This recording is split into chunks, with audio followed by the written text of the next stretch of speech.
We have to be mindful of the fact that these tests are summative tests and they are one snapshot in the real work that has to be done to turn things around. So what school districts need to be doing, and what I did in my former district as well, is to value and to gather other sources of data so that you can promote, yes, we are making progress. And that that goes back to what we talked about a year ago, was putting in place the process, the professional learning community process, which we have become, we spent all of last year putting that structure in place, getting the principals build up their capacity for leading the PLC at their schools, and then evolving as a county so that we can implement that process and truly look at collaboration, not just horizontal, but vertical. You know, how does the planning and the progress at the elementary school inform the middle school, and how does the middle school inform the high school? So that's what I mean by vertical collaboration. You know, if you played a basketball game and you never even looked at the score until the end of the ball game, and then you'd say, oh my gosh, I lost, and I didn't even realize I was losing. Then that's how I view the end of the year PARC test, the MSA test, whatever test that you're measuring on what you accomplished the entire year.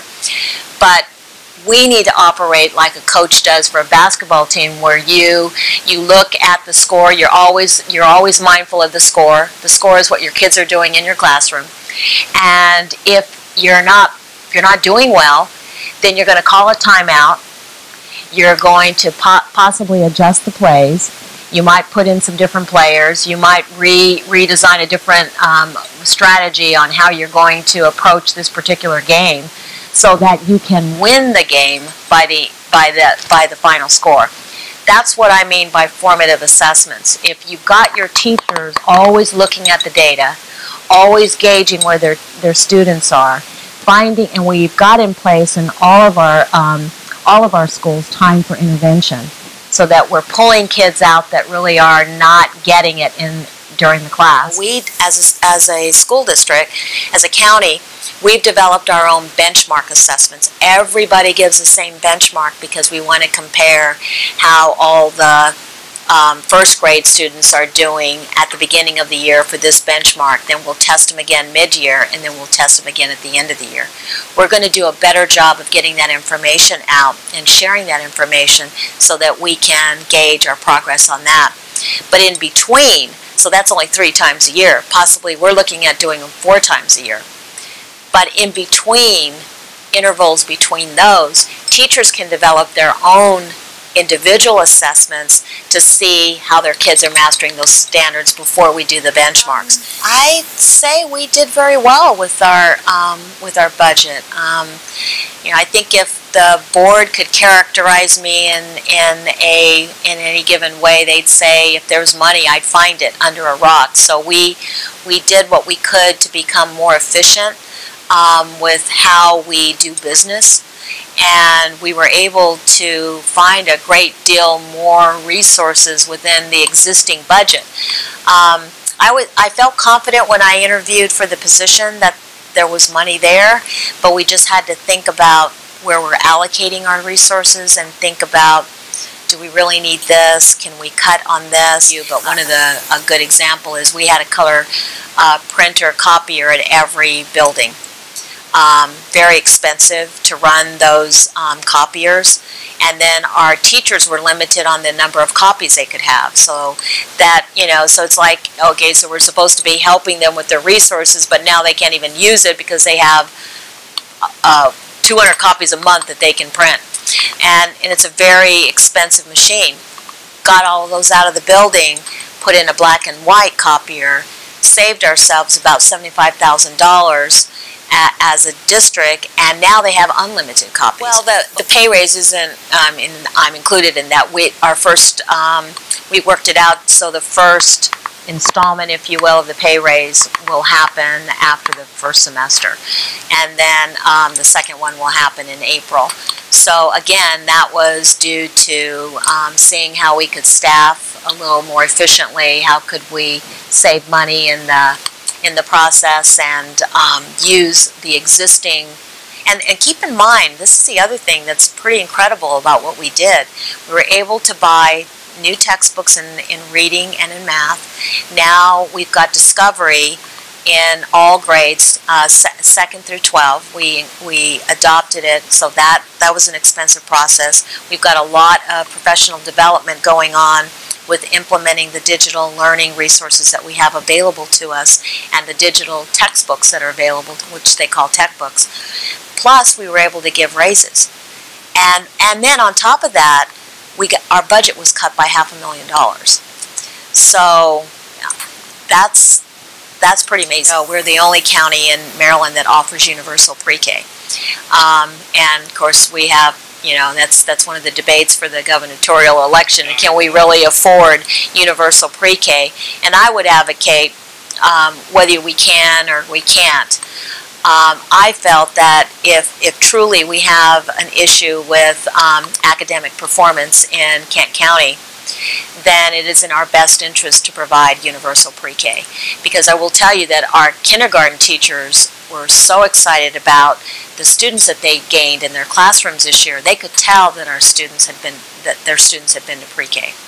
Because what happens is, if you're leveling the playing field for all students and they're all coming with that same preparation, you figure the first. I taught kindergarten for a while, so I know that the first month you're getting them used to routines, rituals and routines of the school and then the way we do things in kindergarten.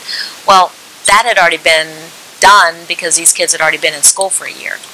And they were prepared for kindergarten. So, if you understand the importance of early childhood and if you understand that giving these kids a head start is going to ultimately affect the end game, then I would advocate that universal pre-K is something we have to be committed to. What surprised me is how very much alike school districts are even when you come from one end of the country to another.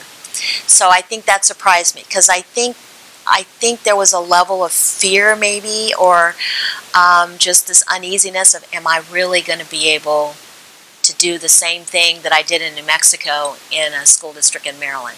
It's going to be so different. I may not be able to do it. And what I found out, and I guess what really surprised me, is it's really not that different. So, but what I will say that is been a breath of fresh air is the manner in which Maryland approaches these problems versus the way in which New Mexico approached it. In other words, it seems that there is more of a, and of course people here may disagree, but I guess I've seen the good, the bad, and the ugly.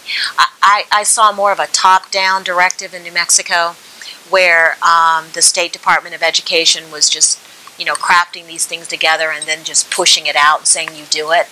And where I see more of a slow down, let's make sure we get it right. And Maryland was one of the few that said, we're not going to, we need to tie it to teacher evaluation to student achievement, but we're not ready because tests are changing. We're going to slow it down a bit. I love that. They're still having that fight in New Mexico because they still want to find a way to tie it to student achievement, and tests are changing, So that's what I see the differences here. For the first year, and I don't know in how long, we met the attendance targets in all of our schools. So that's plus. And I guess I would say that those are all data points that have to be looked at when you're turning a district around. If you're failing and you're doing poorly in every single data point that's being collected, then you really have nothing to be proud of. But when you meet the targets, and it's so hard to meet those targets in the high school saw over a 2% increase in their attendance rates. That's huge, and especially when you look at a small high school, 2% is huge. I would say that we have the process in place to to address the needs of our students because of the professional learning communities and the way our schools are structured now, that we have time for intervention, but we also have time for enrichment. We're not just concerned about, we got to get all these students up to the mark. We want to see where we can take them beyond. And then I would say, because we have the digital resources now, the tech books and the one-to-one devices for our students, we have them in grades 6 through 9, and we're hoping to get another grant to then take that further and offer digital devices to every high school student. We also have enough devices for all of our 5th grade students, and we're trying to move down that way. I would say that the opportunity for technology, for engagement in areas of science and math, it's going to be huge. And so I would ask them to take a look at, beyond what may have been the case 5 years ago. It's going to, we're not going to change everything overnight. And I think we have to be realistic about that, but I do believe that we are on the road to seeing all of those positive changes. And then I would just say, go visit our schools, go see what our kids are doing, and then use all of that data to make a decision before you decide that another district or another county is where you need to be.